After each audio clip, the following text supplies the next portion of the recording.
இயேசு கிறிஸ்துவ நாமத்தினால் அழைக்கப்பட்ட சகோதர சகோதரி அனைவருக்கும் மாலை வணக்கத்தை தெரிவித்துக் கொண்டு நம்ம இன்றைக்கான தெய்வ செய்தி போலாம். இன்னைக்கு நம்ம இயேசு கிறிஸ்துவோட உயிர்த்தெழுதலை குறித்து தான் தியானிக்க போறோம் இல்லைங்களா? ஸோ அந்த உயிர்த்தெழுதல்ல நம்ம பார்க்கின்ற முக்கியத்துவம், அந்த உயிர்த்தெழுதல் மூலியமா தேவன் செய்த காரியங்கள், அதுல 9 முக்கியமான ஒரு விஷயங்கள் இருக்குது. 9 ஃபேக்ட்ஸ் ஓகேங்களா? அந்த ரிசரக்ஷன்ல என்னெல்லாம் ஆச்சு அப்படின்றது, அதன் மூலியமா ஃபியூச்சர்ல என்னென்ன நடக்க போகுது, அது எல்லாமே இந்த ஒரு காணொலியில இந்த ஒரு சப்ஜெக்ட்ல நம்ம பார்க்கலாங்க. முக்கியமான பாயிண்ட்ஸ் எல்லாம் இதுல இருக்குது சரிங்களா? முக்கியமான 9 விஷயங்களை நம்ம தியானிக்க போகின்றோம். அதுல முதலாவது விஷயம் பாத்தீங்கன்னாக்கா, உயிர்த்தெழுதல் ஏன் அவ்வளவு முக்கியம், இயேசு கிறிஸ்து உயிர்த்தெழ வேண்டியது ஏன் அவசியம் அப்படின்னு பாத்தீங்கன்னாக்கா, நம்ம கிறிஸ்தவத்துல ஃபவுண்டேஷனான டாக்டர் இல்லைங்களா, அது ரொம்ப முக்கியமான விஷயம். அடித்தளமே என்னன்னா உயிர்த்தெழுதல் தான். உயிர்த்தெழுதல் இல்லைன்னு வச்சுங்களேன், நம்மளோட விசுவாசம் வீண் என்று அப்போஸ்தலனாகிய பவுல் சொல்றாரு. இது 1 கொரிந்தியர் 15:14 பவுல் தெளிவா சொல்றாரு, இயேசு கிறிஸ்து உயிர்த்தெழலைன்னா நாங்க பிரசங்கிக்கிறது வீணன்றாரு. 1 கொரிந்தியன் 15:14 கிறிஸ்து எழுந்திருக்கவில்லை என்றால் எங்கள் பிரசங்கமும் விருதா, உங்கள் விசுவாசமும் விருதா. பாத்தீங்களா, இயேசு கிறிஸ்து உயிர்த்தெழுதலைன்னா நம்ம பிரசங்கமே விருதுன்றாரு, வேஸ்ட்ன்ட்டு. எவ்வளவு நம்ம பிரசங்கம் பண்ணாலும் உயிர்த்தெழுதல் தான் மெயின். உயிர்த்தெழுதல் இல்லைன்னா நம்மளுக்கு ஒரு நம்பிக்கையே இல்லைங்க வாழ்க்கையில, ஹோப்லெஸ்ஸான ஒரு லைஃபா இருக்கும். உயிர்த்தெழுதல் தான் அடித்தளம். சுவிசேஷத்தின் அடித்தளமே ரிசரக்ஷன் தாங்க. அதே அதிகாரத்துல 17வது வசனம் படிங்க சிஸ்டர். 17.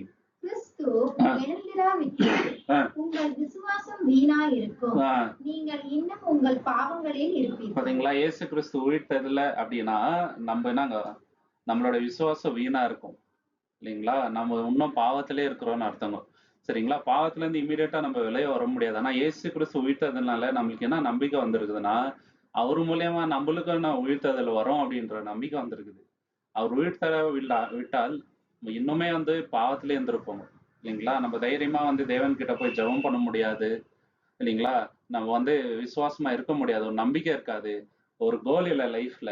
எல்லாத்தையுமே அடித்தளமே இயேசு கிறிஸ்துவோட உயிர்த்தெழுதல் தான். அவர் பிறந்தது எவ்வளவு முக்கியமோ, அவர் மரித்ததும் அவ்வளவு முக்கியம். அதை விட ரொம்ப முக்கியம் அவர் உயிர்த்தெழுதல். ஒருவேளை ரிசரக்ஷன் ஆகலைனாக்கா நம்ம கிறிஸ்டியன்ஸே ஆயிருக்க முடியாது சரிங்களா? இத்தனை 2000 வருஷமா இத்தனை பேர் இயேசு கிறிஸ்துவை ஏன் ஏற்றுக்கொள்றாங்கனாக்கா, அவர் உயிர்த்தெழுந்தாருன்ற ஒரே காரணம் தான்.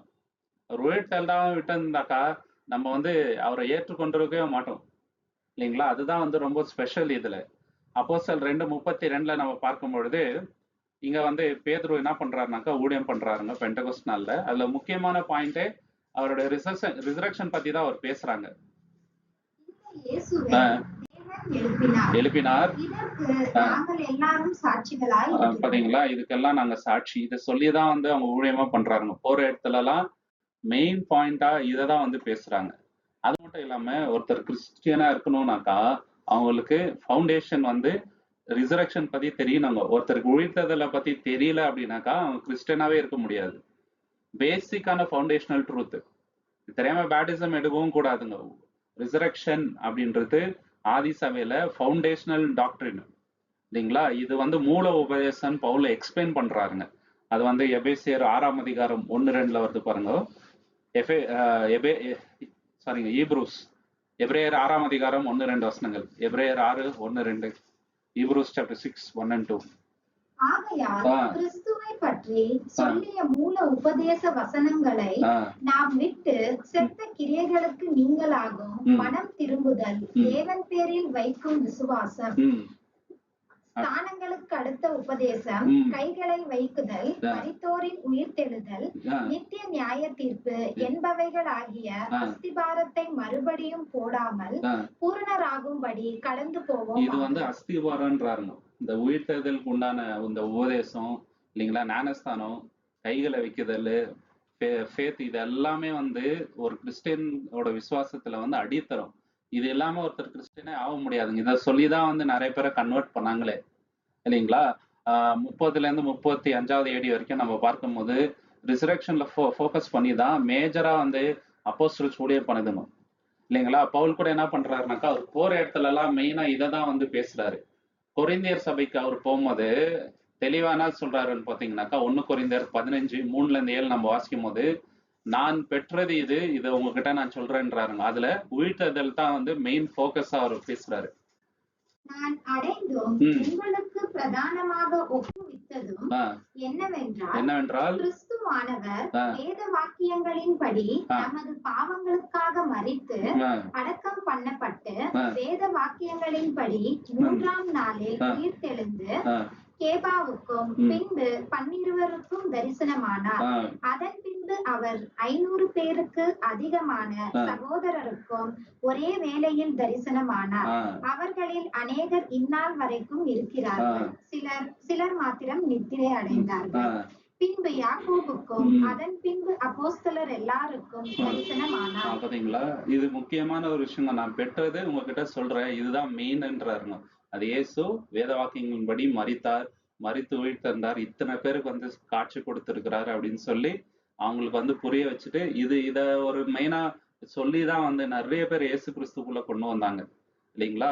இன்ஃபேக்ட் வந்து முதலாவது ஊழியம் பண்ணும்போதா பேதுரு பெண்டகோஸ்ட் நாள்ல இயேசு கிறிஸ்து மரித்து உயிர்த்தெழுந்ததை தான் ஃபோக்கஸ் பண்ணி பேசுறாரு. 3000 பேர் என்னங்க அன்னைக்கு ஞானஸ்தானம் எடுத்துறாருங்க. அன்னைக்கே மேஜர் ஃபோக்கஸ் எதுனாக்கா இயேசுவோட உயிர்த்தெழுதல் தாங்க. அதை வச்சுதான் வந்து அவ்வளவு பெரிய அவர் என்ன பண்ணாரு, கன்வெர்ட் பண்ணாரு. அப்போஸ்தலர் 2:41 நம்ம பார்க்கலாங்க. Acts chapter 2:41. அப்போஸ்தலர் 2:41. அவனுடைய வார்த்தையை சந்தோஷமாய் ஏற்றுக்கொண்டவர்கள் ஞானஸ்தானம் பெற்றார்கள். அன்றைய தினம் ஏறக்குறைய 3000 பேர் சேர்த்து கொல்லப்பட்டார்கள். சோ அவ்வளவு பேர் வந்து ஞானஸ்தானம் எடுக்கிறாங்க. சோ ஆல்ரெடி நம்ம பார்த்தோம் 2ஆம் அதிகாரத்துல மேஜர் ஃபோக்கஸ் எதுக்கு பேசுறாருன்னா இயேசு கிறிஸ்து உயிர்த்தெழுதலை பத்தி சொல்லிதான் அவங்கள வந்து இயேசு கிறிஸ்துவை ஏற்றுக்கொள்ள வைக்கிறாரு. நிறைய பேர் இதை பார்த்துதான் வந்து ஏற்றுக்கொள்றாங்க இல்லைங்களா. சோ இன்னைக்கு இதுல இருந்து நம்ம கற்றுக்க வேண்டிய லெசன்ஸ் என்னன்னு பாத்தீங்கன்னா, நம்மளுடைய விசுவாசம் எதன் மேல இருக்கணும்னு பாத்தீங்கன்னா சத்தியத்தின் மேல இருக்கணும் இல்லைங்களா. ஜஸ்ட் இமோஷன் மேல இருக்கக்கூடாது. ரிசரக்ஷன்ன்றது சாலிட் ஃபவுண்டேஷன் இல்லைங்களா, அசைக்க முடியாத ஒரு அஸ்திபாரம். அதன் மேலதான் நம்மளுடைய விசுவாசம் இருக்குதுங்க. டவுட்ஸ் நம்மளுக்கு வரும்போது நம்ம என்ன பண்ணணுங்க, சத்தியத்தின் மேலதான் நம்ம வந்து என்னங்க தியானிக்கணும். இயேசு கிறிஸ்து எப்பவுமே உயிரோட இருக்கிறாருங்க, இன்னைக்கும் உயிரோட இருக்கிறாரு. இதை நம்ம வந்து மறந்துடக்கூடாது. இயேசு கிறிஸ்து உயிரோட இருந்து நமக்காக தினந்தோறும் வேண்டுதல் பண்ணிட்டு இருக்கிறாரு. நம்மளோட லைஃப் என்ன இதன் மேல வந்து அஸ்திபாரமா போட்டு இருக்கணும். நம்ம வந்து அன்ஷேக்கபிளா இருக்கணும். இந்த எதன் மேல நம்பிக்கை வைக்க கூடாதுனாக்கா இந்த உலகத்துல இருக்கின்ற அழிந்து போகின்ற காரியங்கள் மேல நம்ம நம்பிக்கை வைக்க கூடாது. நிறைய பேர் இன்னைக்கு வந்து அவங்களோட பர்சனல் லைஃப்ல இருக்கிற இல்லைங்களா, அவங்களோட இன்ஃப்ளூயன்ஸ், பணம், இந்த ஒரு உலகத்துல சம்பாதிச்ச விஷயங்கள் இதுல நம்பிக்கை வச்சிருக்காங்க. அதனால நம்மளுக்கு எந்த பிரயோஜனமும் ஆக போறது இல்லை. நம்மளோட விசுவாசம் எதன் மேல அடிப்படையா இருக்கணும்னு பாத்தீங்கன்னாக்கா அசைக்க முடியாத நம்பிக்கை இயேசு கிறிஸ்துவின் மேல இருக்கணும், அவரோட உயிர்த்தெழுதல் மேல இருக்கணும். அவர் ரிட்டர்ன் வருவாரு, எல்லாருக்கும் உயிர்த்தெழுதல் தருவாரு, 1000 வருஷம் அவரு கூட நம்ம அரசாட்சி பண்ண போறோம் அப்படின்ற விஷயத்துல நம்ம ஆழமான நம்பிக்கை வைக்கணும். அழிதும் போகின்ற காரியங்கள், அநித்தியமான காரியங்கள் இந்த உலகத்துல இருக்கு, அதுல வந்து நம்ம பெருசா ஈடுபாடு வந்து காட்டக்கூடாது. இதுதான் வந்து நம்ம இதுல இருந்து கத்துக்க வேண்டிய பாடம். 2வது விஷயம் என்னன்னு பாத்தீங்கன்னாக்கா இயேசு கிறிஸ்து தான் தேவனுடைய குமாரன் என்பதற்கு உயிர்த்தெழுதல் தான் முக்கியமான சாட்சி இல்லைங்களா. அவர் ரிசரக்ட் ஆனதுதான் வந்து இயேசு கிறிஸ்து தான் தேவனுடைய ஒரே பேரான குமாரன் என்பதற்கு ரொம்ப பெரிய எவிடன்ஸ் இல்லைங்களா. ரோமர் 1:4 படிங்க சிஸ்டர். Romans chapter 1:4. இயேசு கிறிஸ்துவை குறித்து தேவன் தம்முடைய தீர்க்கதரிசிகள் மூலமாய் பரிசுத்த வேதாகமங்களில் முன்னே தம்முடைய சுவிசேஷத்தை பற்றி வாக்குத்தத்தம் பண்ணினபடி கர்த்தராகிய இயேசு கிறிஸ்துவானவர் மாம்சத்தின்படி தாவீதின் சந்ததியில் பிறந்தவரும் பரிசுத்தமுள்ள ஆவியின்படி தேவனுடைய சுதன் என்று மரித்தோரிலிருந்து உயிர் தெழுந்ததினாலே பலமாய் ரூபிக்கப்பட்ட. எதனால ரூபிக்கப்பட்டிருக்குதுனாக்கா மரித்து உயிர்த்ததுனால அவர் தேவனுடைய சுதன் என்பதை எல்லாரும் நாங்க உணர்ந்தது தேவனுடைய சித்தமா இருந்துச்சு. இந்த வசனத்தை படிக்கும் போது தான் அவங்களுக்கு என்ன ஆயிடுச்சுனாக்கா அவங்களுக்கு ரொம்ப நம்பிக்கை வந்துச்சுங்க. ஓ, தேவன் இந்த மாதிரி முன்னாடியே வாக்குத்தத்தை பண்ணியிருக்கிறாரு. ஸோ இயேசு கிறிஸ்து தேவனுடைய குமாரன் என்பதனாலதான் அவர் உயிர்த்தெழுந்தார் அப்படின்றது. இது முக்கியமான அடித்தளங்க. இதை வச்சுதான் இயேசு கிறிஸ்து தேவனுடைய குமாரன் என்பது நிறைய பேருக்கு நம்பிக்கை வந்துச்சுங்க. அவர் உயிரோட இருக்கும்போது இன்டைரக்டா நிறைய இடத்துல சொல்லிட்டு வந்தார். அப்பெல்லாம் அவங்க வந்து அந்த பேச்சை பெருசாவே எடுத்துக்கல. அவர் செத்து உயிர்த்த இருந்த பின்புதான் தேவனோட குமாரன்னு அப்படின்றது அவங்களுக்கு அந்த உணர்வு வந்துச்சு. ஏன்னா வேத வாக்கியம் எல்லாம் நிறைவேறினால. மத்தேயு 16:21. மேத்யூ சாப்டர் 16:21ல இங்க இயேசுவே எக்ஸ்பிளைன் பண்றாரு அவங்க சீஷருக்கு. அது முதல் இயேசு தாம் எருசலேமுக்கு போய் மூப்பராலும் பிரதான ஆசாரியராலும் வேத பாரகராலும் பல பாடுகள் பட்டு கொலையுண்டு 3ஆம் நாளில் எழுந்திருக்க வேண்டும் என்பதை தம்முடைய சீஷர்களுக்கு சொல்ல தொடங்கினார். பாத்தீங்களா, சீஷருக்கு சொல்ல தொடங்கினார். இப்போ அவங்களுக்கு பெருசா புரியல இல்லைங்களா, ஆனா உயிர் அந்த பின்பு அவங்களுக்கு புரியுது. இன்னொரு வார்த்தையும் சொல்றாருங்க, இந்த உயிரை வந்து நானா தான் கொடுக்குறேன், யாரும் வந்து ஃபோர்ஸ் பண்ணல, இதை கொடுக்கவும் எனக்கு அதிகாரம் உண்டு, இதை மறுபடியும் எடுக்கவும் எனக்கு அதிகாரம் உண்டுன்றது அவங்க உயிர் தந்த பின்பு அவங்களுக்கு நல்லா அண்டர்ஸ்டாண்ட் ஆயிருக்கும் இல்லைங்களா. யோவான் 10ஆம் அதிகாரம் 17-18 ஜான் சாப்டர் 10:17 and 18 இதெல்லாம் எதற்கு ஆதாரம்னாக்கா, இயேசுதான் தேவனுடைய குமாரன் என்பதற்கு. நான் என் ஜீவனை மறுபடியும் அடைந்து கொள்ளும்படிக்கு அதை கொடுக்கிறபடியினால் பிதா என்னில் அன்பாய் இருக்கிறார்.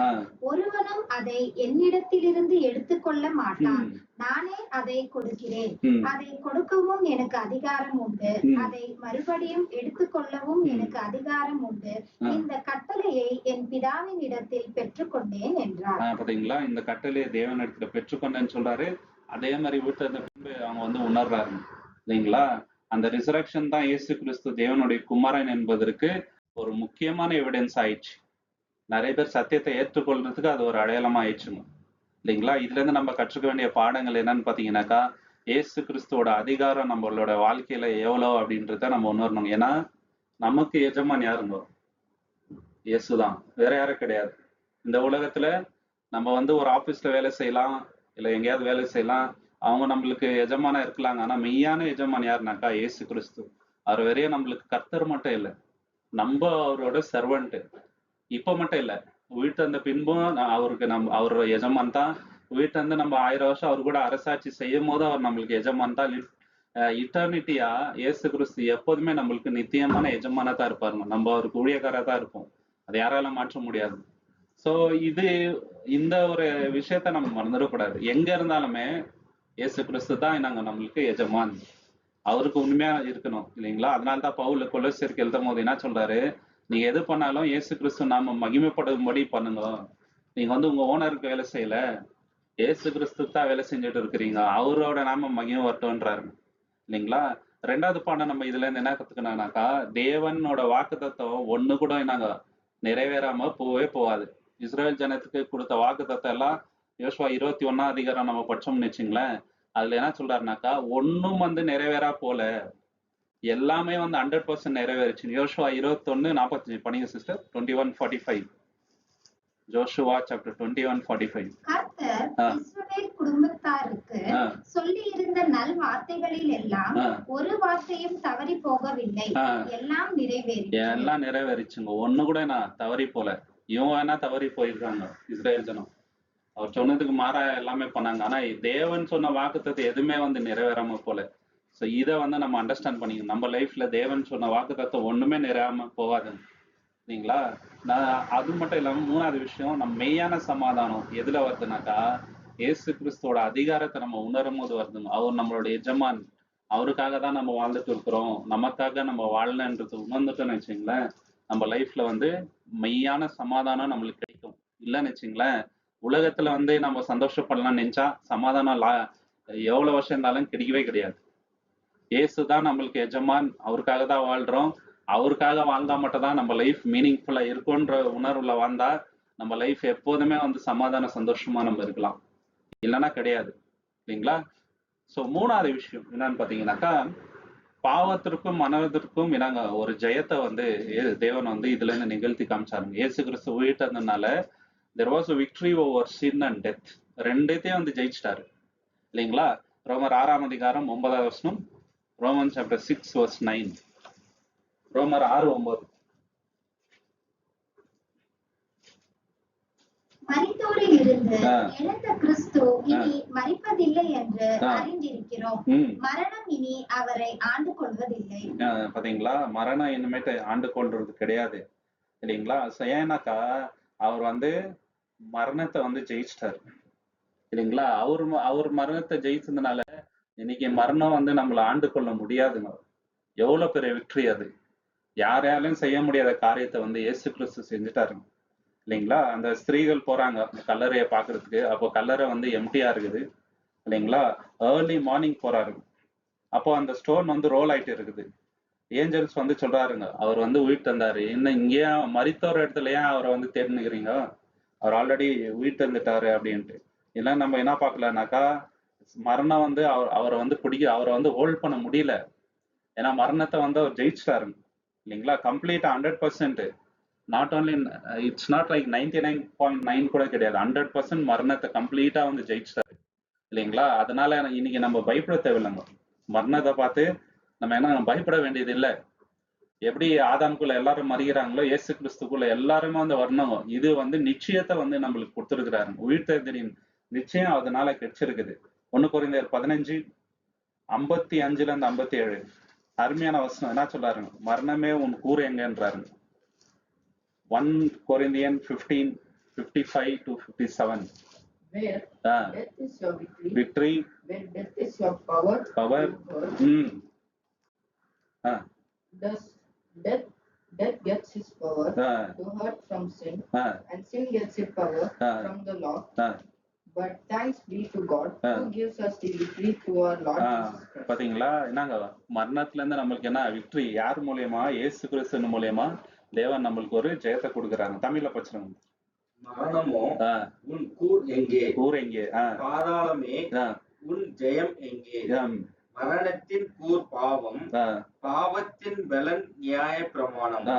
நம்முடைய கர்த்தராகிய இயேசு கிறிஸ்துவினாலே நமக்கு ஜெயம் கொடுக்கிற தேவனுக்கு ஸ்தோத்திரம். என்னங்க, மரணம் பாவம் ரெண்டுத்தையும் நாங்க ஜெயிச்சிட்டாரு.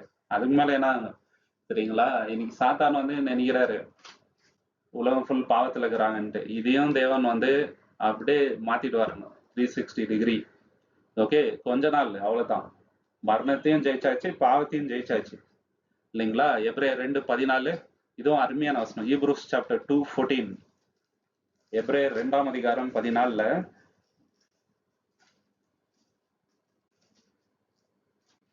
ஆதலால் பிள்ளைகள் மாம்சத்தையும்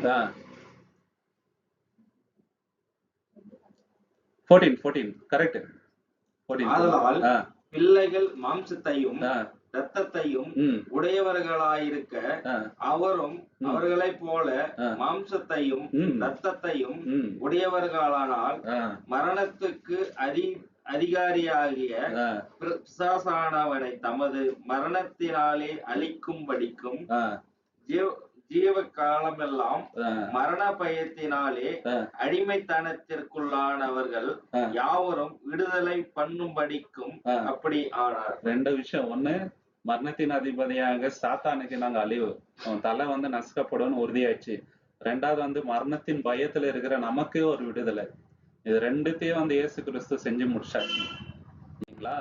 இந்த குரூசிபிக்ஷன் என்னும் போது ரோமன்ஸ் டைம்ல என்ன ஆகுதுனாக்கா, அந்த சோல்ஜர்ஸ வந்து சொல்லிடுவாங்க, செத்துடணும், சாவற மாதிரி தான் அடிக்கணும் நீங்க அப்படின்ட்டு. ஒருவேளை வந்து அவங்க சாவலைன்னு வச்சுங்களேன் சிலுவையில, இந்த சோல்ஜர்ஸ் இருக்கிறாங்க இல்லைங்களா, இவங்கள சாவடிச்சிருவாங்க. இது அவங்கள்ட்ட இருந்த ரூலு.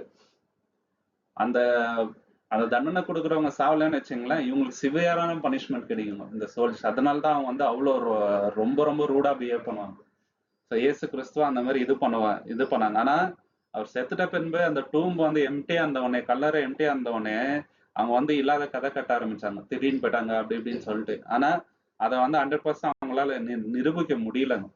அது கட்டுக்கதைன்றது ஜனங்களுக்கு தெரிய வந்துச்சு இல்லைங்களா. இதுல இருந்து நம்ம கத்துக்க வேண்டிய பாவம் என்னன்னாக்கா, இனி நம்ம வந்து பாவத்துக்கு அடிமை அல்ல. பாவம் இருக்குதுங்க, பாவ சுபாவம் நமக்கு இருக்குது.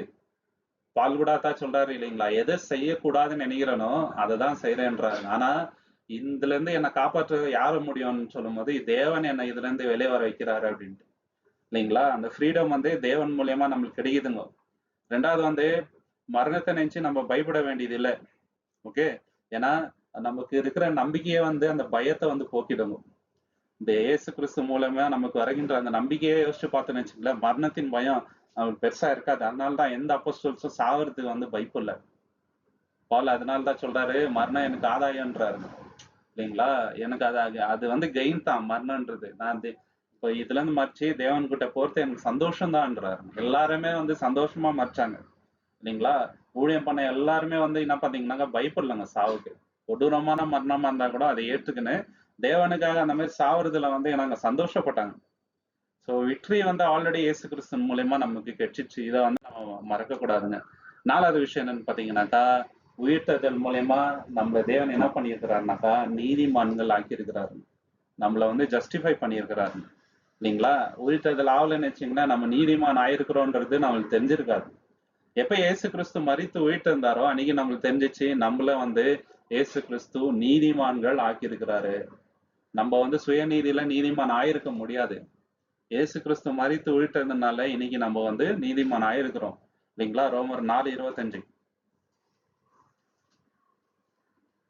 இது கூட அருமையான வசனம், சூப்பரான வசனம் இது. ரோமர் 4ஆம் அதிகாரம் 25வது வசனம். அவர் நம்முடைய பாவங்களுக்காக ஒப்பு கொடுக்கப்பட்டும் நாம் நீதிமான்களாக்கப்படுவதற்காக எழுதப்பட்டும் இருக்கிறார். எழுப்பப்பட்டும் இருக்கிறார். பாத்தீங்களா? எதுக்காக எழுப்பப்பட்டாரு? நம்ம நீதிமான் ஆகணும். மரித்தது நம்ம பாவின்றதுக்காக. அவர் உயிர்த்தெழுந்து எதுக்காக? நம்ம நீதிமான் ஆகிறதுக்காக. பாத்தீங்களா? என்ன அருமையான வசனங்க. 2 விஷயங்க. இல்லைங்களா? நம்ம பாவத்துக்காக செத்துட்டாரு, திருப்பி நம்ம நீதிமான் ஆகிறதுக்காக எஞ்சிட்டாருங்க. இல்லைங்களா? ரோமர் 5ஆம் அதிகாரம் 10வது வசனம். Roman chapter 5:10. நாம் தேவனுக்கு சத்துருக்களாய் இருக்கையில் அவருடைய குமாரனின் மரணத்தினாலே அவருடனே ஒப்புரவாக்கப்பட்டோமானால் ஒப்புரவாக்கப்பட்ட பின் நாம் அவருடைய ஜீவனாலே ரட்சிக்கப்படுவது அதிக நிச்சயம். பாத்தீங்களா? நம்ம ரட்சிக்கப்படுவது 100%ன்றாரு. அதிக நிச்சயம். ஏன்னா நம்ம வந்து ஒப்புரவாக்கப்பட்டுட்டோம். தேவனுக்கு தூரமா இருந்தோம். இயேசு மரித்ததுனால இப்ப கிட்ட வந்திருக்கிறோம்.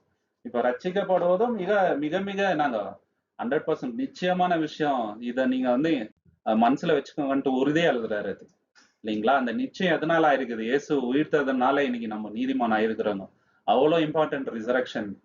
அதனால்தான் இதை வந்து செலிப்ரேட் பண்ணோம். இல்லைங்களா? இது ரொம்ப ரொம்ப மகிழ்ச்சியான விஷயங்க.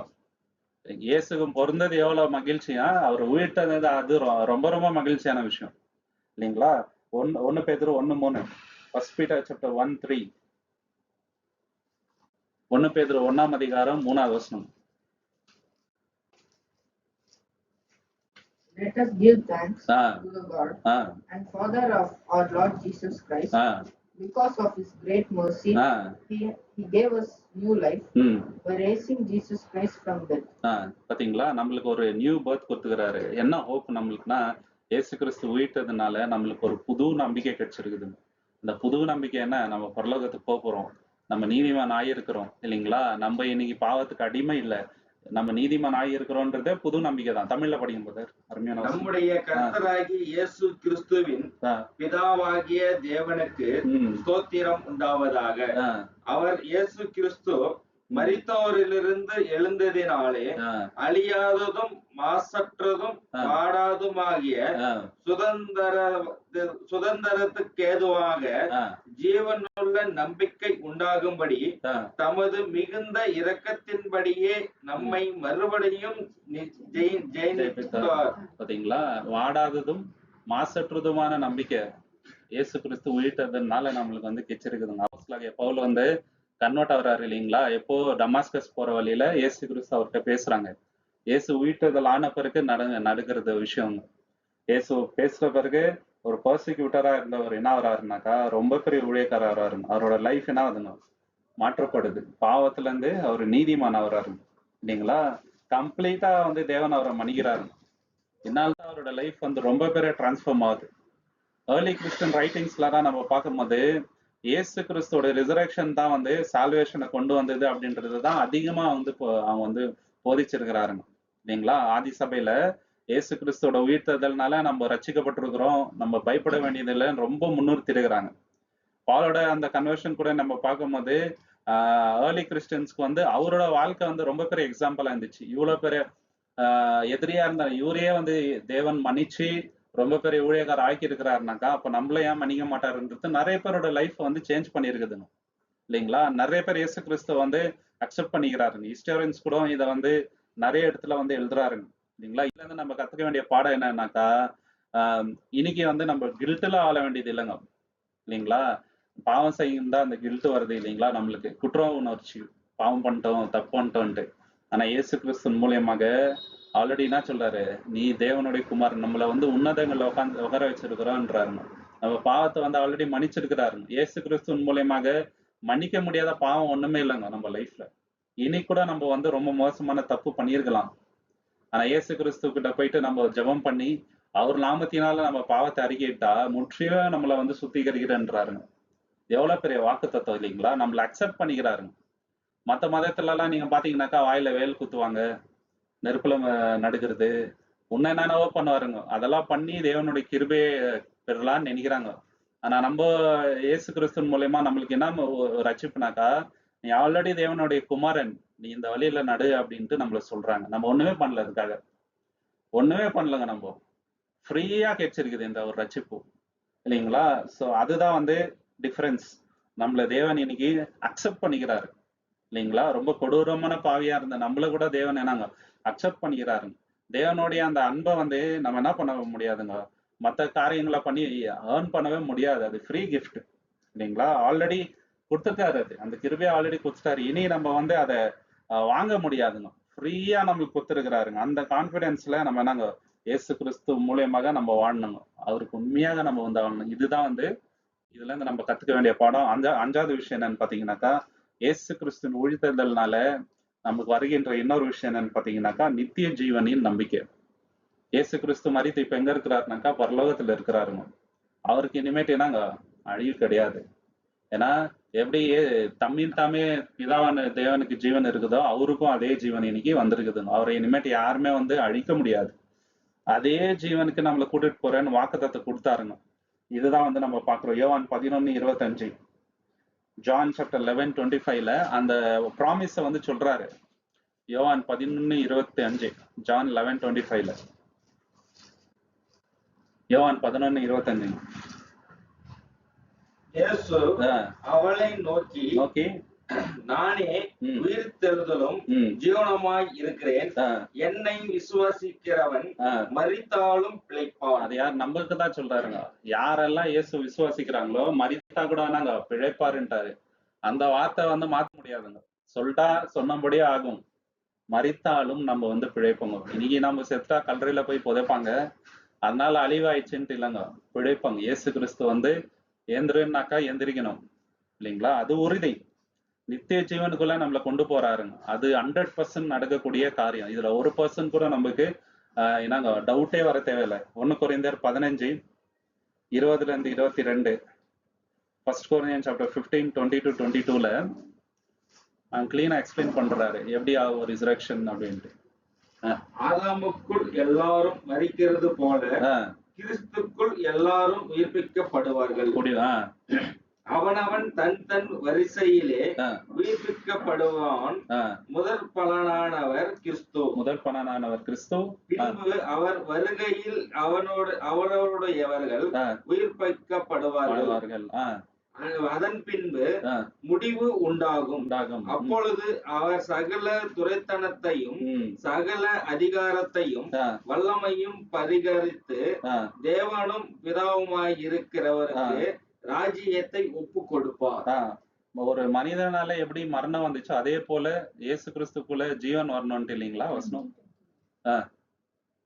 20:21, 20:21 படிங்க.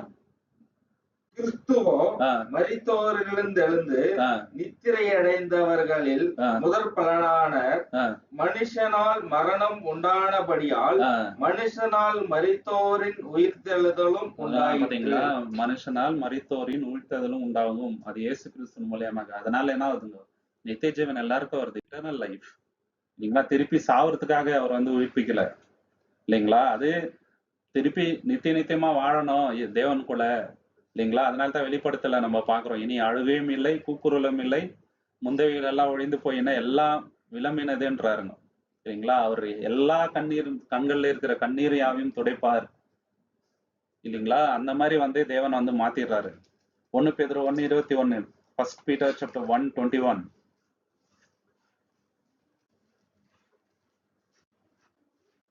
உங்கள் விசுவாசமும் நம்பிக்கையும் இருக்கும்படி அவரை மரித்தோரிலிருந்து எழுப்பி அவருக்கு மகிமையை கொடுத்தார். பாத்தீங்களா, அவர மகிமை எதுக்கு கொடுத்தாருங்க? மரித்தோர்ல இருந்து எழுப்பி நம்ம விசுவாசம் நம்பிக்கை என்னங்க வீணாக கூடாது இல்லைங்களா? ஸ்ட்ராங்கா இருக்கணும்ட்டு எதன் மேல விசுவாசிக்கிறோம்னா, நம்மளுக்கும் தேவன் என்ன பண்ணுவாரு? ஒரு நித்திய ஜீவனை கொடுப்பாரு, நம்ம அழிஞ்சு போறது இல்லைன்ற அந்த நம்பிக்கை இருக்குதுங்க.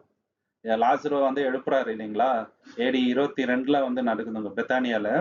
அவர் வந்து எழுப்புறாரு. சோ இதுல இருந்து என்ன கத்துக்கலாங்க? ஃபோர் ஷேடோ பண்றாருங்க, ஒரு நம்பிக்கை காட்டுறாருங்க, இந்த மாதிரி தான் உயிர்த்தெழுதல் நடக்கும் அப்படின்ட்டு. எல்லாம் அவர் அது பண்ண வேண்டிய அவசியமே இல்லை. இப்போ அந்த 3 பேரை உயிர்த்தெழுதலை வைக்கிறாரு இல்லைங்களா? ஒன்னு லாசரு, ஜைரஸோட டாக்டர், இன்னொரு 400 விதவை அவங்க மகன், 3 பேரையும் உயிர்த்தெழி காமிச்சிடறாரு. எதுக்காக? இந்த மாதிரி தான் தேவனுடைய ராஜ்யத்துல நடக்கும் அப்படின்ட்டு. அது ஒரு சாம்பிள் இல்லைங்களா? அந்த நம்பிக்கை நமக்கு வேணுங்க. ஸோ ஈவன் தான் வந்து இப்போ நிறைய பேர் வந்து மரணத்தை ஏத்துக்கினாங்க, ஏர்லி கிறிஸ்டியன்ஸ். இப்போ ஸ்தேவான் கூட நம்ம பாக்குறோம், அவரும் கூட கொடுமையான விதத்துல வந்து சாவடிக்கிறாருங்க. பட் அவருக்கு வந்து ஏன் அதை ஏத்துக்கிறாங்கனாக்கா, ஏன் ஏத்துக்கிறாங்கன்னா முக்கியமான காரணமே இயேசு கிறிஸ்துக்குள்ள உயிர்த்தெழுதல் நமக்கு இருக்குதுன்ற நம்பிக்கை தான். அவங்களுக்கு நம்பிக்கை ஆழமா இருந்துச்சுங்க. இயேசு வருவாரு, நம்மள உயிர்த்தெழ வைப்பாரு, நம்மள பரலோகத்துக்கு கூட்டின்னு போவாருன்ற நம்பிக்கை இருந்துச்சு. இந்த உலகத்துல இருக்கிற அந்த லைஃப் வந்து டெம்பரரி அப்படின்றது அவங்களுக்கு நல்லாவே வந்து உணர்ந்திருந்தாங்க. அதனாலதான் இது வந்து நம்ம பாக்குறோங்க. டாசிட்டஸ் அப்படின்ற ஒரு ஹிஸ்டோரியன், அவர் வந்து ரோமன் ஹிஸ்டோரியன் எழுதுறாரு, கிறிஸ்டியன்ஸ் வந்து அதிகமா கொடுமைப்படுத்தினாங்க, ஆனாலும் அவங்க வந்து மரணத்தை ஏற்றுக்கொண்டாங்க. காரணம் அவங்களுக்கு இயேசு கிறிஸ்துவோட உயிர்த்தெழுதல்ல நம்பிக்கை இருந்துச்சு. அதே போல அவங்களும் வந்து உயிர்த்தெழுதல்ல வருவாங்கன்ற நம்பிக்கை இருந்துச்சு. அதனாலதான் வந்து அவங்க இயேசுக்காக பாட அனுபவிக்கிறதுல ரொம்ப சந்தோஷமா ஏற்றுக்கொண்டாங்க இல்லைங்களா? சும்மா யாரும் வந்து சாவறதுக்கு ரெடியாக மாட்டாருங்க. நம்மளுக்கு நித்திய ஜீவன் கொடுக்குறேன்னு தேவன் வாக்குறுதி கொடுத்தாரு, அதுல அவங்களுக்கு நம்பிக்கை இருந்துச்சுங்க உறுதியா.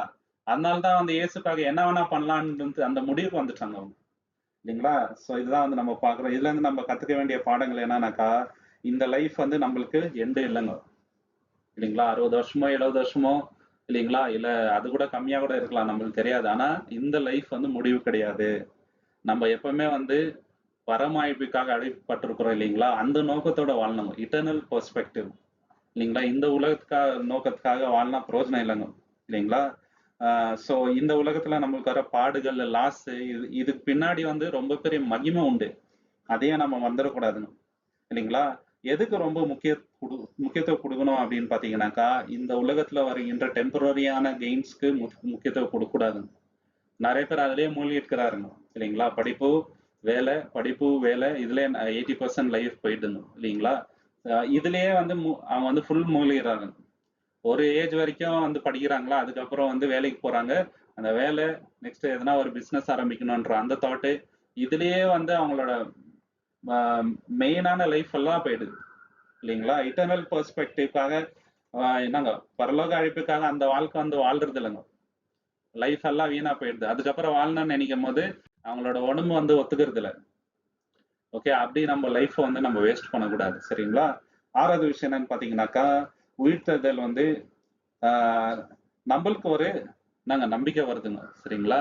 நம்மளும் வந்து உயிர்த்தெழுதல்ல வருவோம் அப்படின்ட்டு. இயேசு கிறிஸ்து உயிர்த்தெழுதல்னால நம்மளுக்கு ஒரு நம்பிக்கை, நம்மளுக்கும் அதே மாதிரி தேவன் வந்து ரிசரக்ஷன் கொடுப்பாரு அப்படின்ட்டு 1 தெசலோனிக்கர் 4:14. இது வந்து ஒரு அஷூரன்ஸ். 1 தெசலோனிக்கர் 4:14.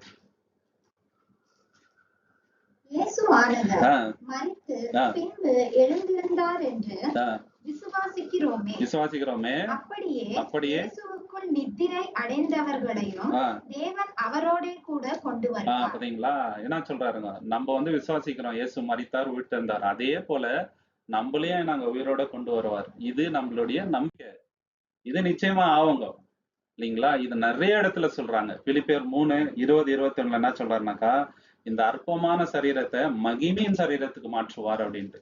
பிலிப்பியர் 3:20-21.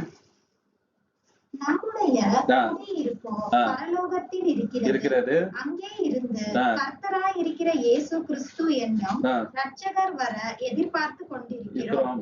அவர் எல்லாவற்றையும் தமக்கு கீழ்ப்படுத்திக் கொள்ளத்தக்க தம்முடைய வல்லமையான செயலின்படியே நம்முடைய அற்பமான சரீரத்தை தம்முடைய மகிமையான சரீரத்திற்கு ஒப்பாக மறுரூபப்படுத்துவார். பாத்தீங்களா? நம்மளுடைய சரீரத்தை அவருடைய சரீரத்துக்கு ஒப்பாக மறுரூபப்படுத்துவாருங்க. மகிமையின் மகிமையிலான நம்ம நாங்க மாறிட்டு இருக்கிறோம். அற்பமான இந்த சரீரத்தை மகிமையின் சரீராக மாற்றுவார். இது நடந்துட்டே இருக்குது, இந்த ப்ரோசஸ் கம்ப்ளீட்டா அவரை போல வந்து நம்ம மாறிடும். இந்த நம்பிக்கையில தான் நாங்க நம்ம வாழ்ந்துட்டு இருக்கோம். இது எப்படி வந்து உறுதிப்பட்டுச்சுன்னா இயேசு உயிர்த்ததுனால. அவர் வந்து உயிர்த்தரலன்னு வச்சுங்களேன், நம்மளுக்கு அந்த நம்பிக்கையே வந்திருக்காது இல்லைங்களா? அவர் காமிச்சிட்டாருங்க, மரித்த பின்பும் ஒருத்தர் வந்து உயிரோட இருக்க முடியும், நித்தியமா இருக்க முடியும் அப்படின்னு சொல்லிட்டு இப்ப அவர் எக்ஸாம்பிளா இருக்கிறாரு இல்லைங்களா? ஒரு இடத்துல அவரே சொல்றாருங்க, மரித்தாலும் நீங்க என்னங்க பிழைப்பீங்க அப்படின்ட்டு. யோவான் 14:19. நான் வந்து உயிரோட இருப்பேன், நீங்களும் உயிரோட இருப்பீங்கன்றாருங்க. ஜான் 14:19. யோவான் 14:19. In a little ah while, the world will see me no more, but you will see me. And because I live, you also will live. பாத்தீங்களா, இந்த உலகம் வந்து என்ன காண்பதில்லை, ஆனா நீங்க என்ன பாப்பீங்க அப்படின்ற. தமிழ்ல படிக்கும்போது, இன்னும் கொஞ்சம் காலத்திலே உலகம் என்னை காணாது, நீங்களோ என்னை காண்பீர்கள். நான் பிழைக்கிறபடியினால் நீங்களும் பிழைப்பீர்கள். பாத்தீங்களா, நான் பிழைக்கிறேன் நீங்களும் பிழைப்பீங்க அப்படின்னா என்ன அர்த்தம்? நானும் ரிசரக்ட் ஆயிட்டு வரேன் இல்லையா, அதே போல நீங்களும் ஆவீங்கன்றாருங்க. எந்த ஒரு மாற்றமும் இல்லை. நான் எப்படி உயிர்த்தெழுந்து பிதாவின் இடத்துக்கு போறேனோ அதே போல நீங்களும் வருவீங்கன்னு தான் அதோட அர்த்தம் இல்லைங்களா? அதை தெளிவா சொல்றாருங்க. இயேசு கிறிஸ்து அவங்க சீஷருக்கு நாங்க காட்சி கொடுத்து 40 நாள் அவங்க கூட இருந்து அவரோட பாடியும் காட்டுறாருங்க இல்லைங்களா? அவங்க கூட உட்காந்து சாப்பிடுறாரு. எதுக்காகனாக்கா, மரித்த பின்பு கூட ஒரு வாழ்வு இருக்குது, ஒருத்தர் உயிரோட வர முடியும் இல்லைங்களா? ஸோ இது ஃபியூச்சர் ரிசரக்ஷனுக்கு ஒரு அடையாளமா காட்டுறாருங்க. ஒருவேளை அந்த 40 நாள் அவங்க கூட அவங்க இல்லாம இருந்திருந்தா இயேசு, அவங்களுக்கு உயிர்த்தலைன்னா என்ன, அதோட கம்ப்ளீட்டான மீனிங் தெரிஞ்சிருக்காது. ஒருத்தர் வந்து இப்ப உயிர்த்த பின்பு கூட வந்து நம்ம கூட இருக்க முடியும், நம்ம கூட உட்காந்து பேச முடியும், இதெல்லாம் பண்ண முடியும்ன்ற நம்பிக்கை வந்திருக்காது இல்லைங்களா? அதுக்காகவே கூட 40 நாள் இருந்து அவங்களுக்கு எல்லாமே வந்து சொல்லி கொடுக்குறாரு இல்லைங்களா? ஸோ இதை வந்து தெளிவா நம்ம வந்து பாக்குறோம். ஓகே, ஸோ அதனாலதான் வந்து சத்தியம் ரொம்ப ஃபாஸ்டா ஸ்ப்ரெட் ஆயிடுச்சு. ரோமன் எம்பையர்ல நம்ம பார்க்கும்போது சத்தியம் ரொம்ப ஃபாஸ்டா ஸ்ப்ரெட் ஆகுது. என்னன்னாக்கா 40 நாள் அவர் கூட இருந்து காமிச்சிட்டாருங்க உயிர்த்தல்னா என்ன, பழைய ஏற்பாடுல அவரை பத்தி என்ன எழுதி இருக்குது எல்லாம் தெளிவா எக்ஸ்பிளைன் பண்ணும்போது புரிஞ்சுக்கினாங்க அவங்க. இதுல இருந்து நம்ம கத்துக்க வேண்டிய பாடம் என்னன்னாக்கா, நம்மளுடைய ஃபியூச்சர் வந்து செக்யூருங்க. ஸோ நம்ம வந்து இப்ப பயத்துல வாழக்கூடாது. ஃபியூச்சர் என்ன ஆயிடும், நம்மளோட எதிர்காலத்துக்கு தான் எல்லாரும் பயப்படுத்துங்க. வேலைக்கு போறதே எதுக்கு? எதிர்காலம் நல்லா இருக்கணும், நம்ம லைஃப் வந்து செக்யூர்டா இருக்கணும் அப்படின்றதுக்காக தான் நம்ம வந்து இதெல்லாம் பண்றது. ஆனா ஆல்ரெடி இயேசு கிறிஸ்துவின் மூலியமாக நம்ம எதிர்காலம் செக்யூர் ஆயிடுச்சுங்க, பண்ணிட்டாரு தேவன். நம்ம அதுக்கு உண்மையா உழைக்கணும், அவ்வளவுதான். உண்மையா கடைசி வரைக்கும் இருந்தா கண்டிப்பா நம்ம அவர் கூட ராஜ்யத்துல இருப்போம், அவர் கூட ஆலயம் செய்வோம் இல்லைங்களா? ஆல்ரெடி ஃபியூச்சர் இயேசு கிறிஸ்து செக்யூர் பண்ணிட்டாருங்க. பிசிக்கல் சஃபரிங் வந்து டெம்பரரிங்க, வரப்போற மகிமை வந்து இட்டர்னல். அது இந்த உலகத்துல நம்ம போகின்ற பாடுகள் வந்து அது அநித்தியமானவைகள் இல்லைங்களா? ஸோ வரப்போற மகிமை தான் வந்து நித்தியமானது. ஸோ நம்ம வந்து ஃபேத்ஃபுல்லா இருக்கணும் கஷ்டமான சமயத்துல கூட. ஏன்னா நம்மளுடைய அந்த ஸ்டோரி இதோட எண்டாக போறது இல்லை. இயேசு வந்துட்ட பிறகு என்ன பண்ண போறாரு, ஜீவ புஸ்தகத்தை ஓபன் பண்ணி நம்ம என்னென்ன பண்ணோம் இல்லைங்களா, அதன் அடிப்படையில தான் நியாயத்தீர்ப்போம். ஸோ அது என்னென்ன பண்ணோம், தேவனோட மகிமைக்கு என்னென்ன பண்ணோன்றத மற்றவங்களுக்கு ஒரு சாட்சியா சொல்லுவாரு இல்லைங்களா? அந்த மாதிரி ஒரு லைஃப் வந்து நம்ம வாழணுங்க. அதுக்கு நம்ம முயற்சி எடுக்கணும். அது வந்து ஒரு கோலா நம்ம வச்சுக்கலாங்க இல்லைங்களா? அதற்காக நம்ம வந்து வாழ பிரயாசப்படலாம். 7வது விஷயம் என்னன்னு பாத்தீங்கன்னாக்கா, ஸோ இது வந்து விட்னஸ் ப்ரீச்சிங்க்கு ஒரு முக்கியமான ஒரு மையமா இருந்துச்சுங்க இல்லைங்களா? ஊரா ஒரு ஊழியம் பண்றோம். இப்போ நம்ம கூட வந்து ஊழியம் பண்ணோம்னாக்கா முக்கியமான மையம், கோர் டாக்டரின் என்னன்னு பாத்தீங்கன்னாக்கா, ரிசரக்ஷனை டச் பண்ணாம நம்ம வந்து பேசவே முடியாது. உயிர்த்ததில் இல்லாம நம்ம வந்து சுவிசேஷத்தை சொல்லவே முடியாதுங்க யார் இல்லைங்களா? அதுதான் வந்து மைய பகுதியே சுவிசேஷம் தான் இல்லைங்களா? அப்போஸ்தலர் 4:33, Acts 4:33, Acts chapter 4:33. அவ்வளவு முக்கியத்துவம் அதுக்கு இருக்குதுங்க. அப்போஸ்தலர் 4:33. Great power. The apostles gave witness to the resurrection of the Lord. என்ன அருமையான வார்த்தை பாத்தீங்களா? With great power they gave testified about the resurrection of Christ என்றாருங்க. தமிழ்ல படிக்கும்போது, கர்த்தராகிய இயேசுவின் உயிர்த்தெழுதலை குறித்து அப்போஸ்தலர்கள் மிகுந்த பலமாய் சாட்சி கொடுத்தார்கள். நம்மளாம் அதை பத்தி தான் அதிகமா பேசணும். ஆக்சுவலி அது ரொம்ப முக்கியமான விஷயம் இல்லைங்களா? மிகுந்த பலத்தோட பேசுறாங்களாம். கண்டினியூ பண்ணுங்க அப்படியே. அவர்கள் எல்லார் மேலும் பூரண கிருபை உண்டாய் இருந்தது. நிலங்களையும் வீடுகளையும் போதுங்க. சோ தேவனுடைய கிருபை அவங்க மேல நாங்க வல்லமையா வந்து ஒர்க் பண்ணிட்டு இருந்துச்சு. மிகுந்த பலத்தோட வந்து நாங்க சாட்சி கொடுக்குறாங்க இல்லைங்களா? அப்போஸ்தலர் 17:31 படிங்க பிரதர். ஆக்ட்ஸ் 17:31.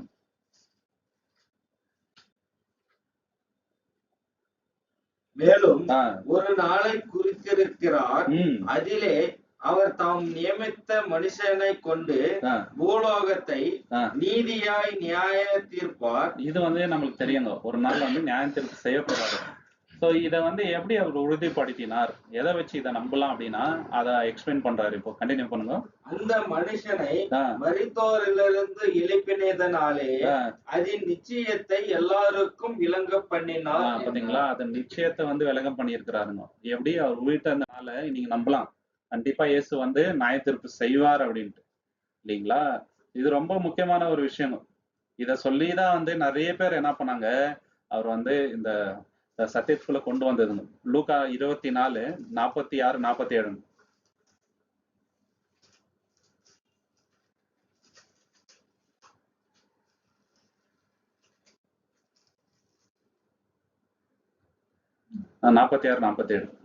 எழுதியிருக்கிறபடி கிறிஸ்து பாடுபடவும் மூன்றாம் நாளில் மரித்தோரிலிருந்து எழுந்திருக்கவும் வேண்டியதாய் இருந்தது.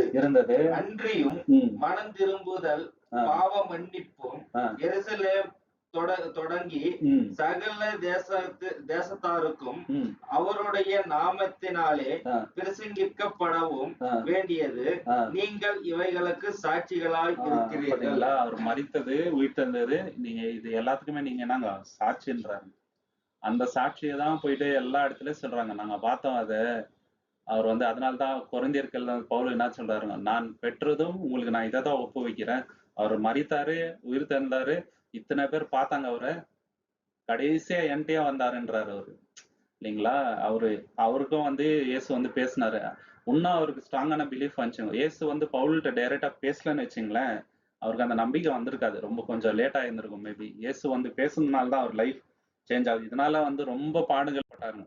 இதை பேசுனால அவங்க அடி ஒழியுது, நிறைய பேரை சாவடிக்கிறாங்க, இல்லைங்களா? இந்த சாட்சியின் நிமித்தமாக தான் போல்டா நியாய சங்கத்துக்கிட்ட பேசுறாருங்க பேதுருவும் யோவானும். அப்பவும் அவங்க ஏத்துக்கலாங்க, பயம் காட்டுறாங்க, இல்லைங்களா? இது மாதிரி பேசுனீங்கன்னா உங்களை இது பண்ணுவோன்ட்டு. ஆனாலும் அவங்க பயப்படல, தொடர்ந்து அதை பத்தி பேசிட்டே இருந்தா. இதுல இருந்து நம்ம கத்துக்க வேண்டிய பாடங்கள் என்னன்னு பாத்தீங்கன்னாக்கா, தைரியமா நம்ம சத்தியத்துக்கு சாட்சி கொடுக்கணும், நம்ம பயப்படக்கூடாது, வெக்கப்படக்கூடாது, இல்லைங்களா? தைரியமா சொல்லணும், இயேசு கிறிஸ்து நமக்காக வாழ்ந்தார், நமக்காக மரித்தார், நமக்காக இன்னைக்கு உயிர் தெழுந்து பரலோகத்துக்கு ஏறி போயிருக்கிறார், திரும்பி வருவார், அவர் அண்டையில் நம்மளை சேர்த்து கொள்வார் அப்படின்ற அந்த ஒரு நம்பிக்கையில தான் நம்ம வாழ்றோன்றத மற்றவங்களுக்கு எடுத்து சொல்லணுங்க. சொல்றது மட்டும் இல்ல, நம்ம அந்த சத்தியத்துக்கு ஏற்றபடி வாழணுங்க. we have to be living a life worthy to truth. இது ரொம்ப முக்கியம். அப்போஸ்தலர் பவுல் கூட சொல்றாருங்க, இல்லைங்களா? நம்மளுடைய கான்டக்ட் எப்படி இருக்குது, இனிமே கோவம் இருக்குதா, சத்தியத்துல இவ்வளவு வருஷம் கூட மத்தவங்களை மன்னிக்க முடியலையா, கசப்பான ஒரு எண்ணம் இருக்குதா, நான் தான் பெரியவன்ற எண்ணம் இருக்குதா, இதெல்லாம் யோசிச்சு பார்க்கணும். ஏமாத்துற புத்தி இருக்குதா?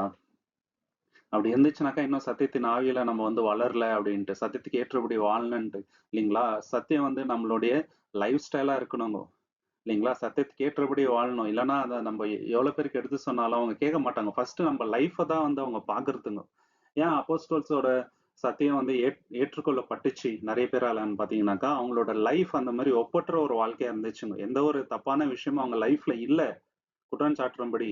அதனாலதான் ஜனங்க அதை ஏற்றுக்கொண்டாங்க. அது மட்டும் இல்லாம நம்ம சைலண்டா இருக்கக்கூடாதுங்க. தேவன் நமக்காக என்ன பண்ணார் அப்படின்றத மத்தவங்களுக்கு சொல்லணுங்க. இது மத்தவங்களுக்கு ஒரு இம்பாக்டா இருக்குங்க. நம்மளோட லைஃபை எப்படி சேஞ்ச் பண்ணார் அப்படின்றத மத்தவங்களுக்கு சொல்லணும். இப்படியெல்லாம் நம்ம சத்தியத்தை மத்தவங்களுக்கு சொல்லும் போதுதான் அது ரொம்ப இம்பாக்ட்ஃபுல்லா இருக்கணும். சோ தேவனோட பலத்தை பெற்றுக்கொண்டு நம்ம இதை செய்யணுங்க. இந்த பாடங்களை இந்த ஒரு விஷயத்துல இருந்து நம்ம கத்துக்கலாங்க சகோதர சகோதரி. 8வது விஷயம் என்னன்னு பாத்தீங்கன்னாக்கா, இந்த ரிசரக்ஷன்ன்றது நம்ம லைஃப்க்கு எவ்வளவு இம்பார்ட்டன்ட்னாக்கா, நம்ம இனிமேட்டு யாருக்காக வாழணும், இயேசுக்காக வாழணும், புது வாழ்வு அப்படின்ட்டு. ரோமர் 6ஆம் அதிகாரம் 4வது வசனம். Roman chapter 6:4. அவர் செத்து சாவும் போது நம்மளும் அவர் போல நாங்க அடக்கம் பண்ணப்பட்டோம். அவர் எழுந்ததுனால இன்னைக்கு அவரை போல நம்ம புது வாழ்வு வாழணும்ன்றார் பவுல்.